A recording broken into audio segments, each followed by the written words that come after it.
సనాతన ధర్మం ప్రకారం నిజమైన ఆధ్యాత్మిక జ్ఞానం అంటే నేను ఈ శరీరం కాదు, మనస్సును కాదు, నేను శాశ్వతమైన ఆత్మను అనే సత్యాన్ని ప్రత్యక్షంగా తెలుసుకోవటం.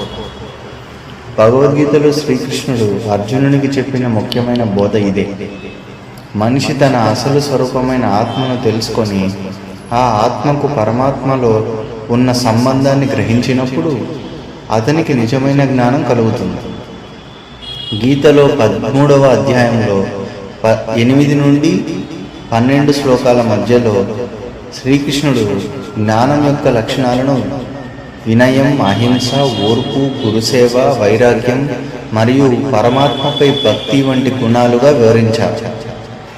కేవలం శాస్త్రాలను చదవడం మాత్రమే జ్ఞానం కాదు, ఆ జ్ఞానం జీవితంలో ప్రతిఫలించాలి.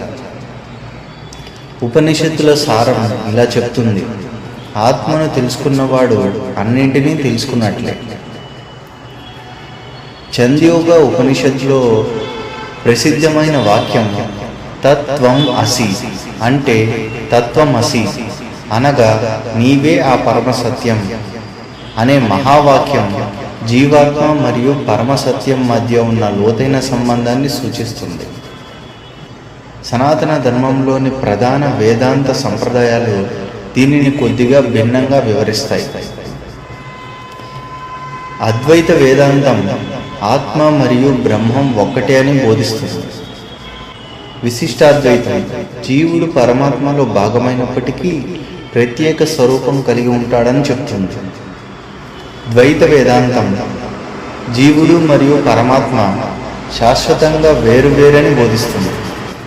అయితే ఈ భేదాలన్నింటిలోనూ ఒక సాధారణ విషయం ఉంది: మనిషి తన అసలు ఆధ్యాత్మిక స్వరూపాన్ని తెలుసుకొని ధర్మబద్ధమైన జీవితం గడుపుతూ పరమసత్యాన్ని అనుభవించటం. సనాతన ధర్మం ప్రకారంగా సంక్షిప్తంగా చెప్పాలంటే నిజమైన ఆధ్యాత్మిక జ్ఞానం అంటే ఆత్మస్వరూపాన్ని తెలుసుకోవడం, పరమాత్మతో తన సంబంధాన్ని గ్రహించడం, అలాగే ఆ జ్ఞానానికి అనుగుణంగా జీవించటం. ఈ జ్ఞానం కేవలం మేధస్సులో ఉండేది కాదు, అది మన ఆలోచన, ప్రవర్తన మరియు జీవిత దృష్టిని పూర్తిగా మార్చే అనుభవం.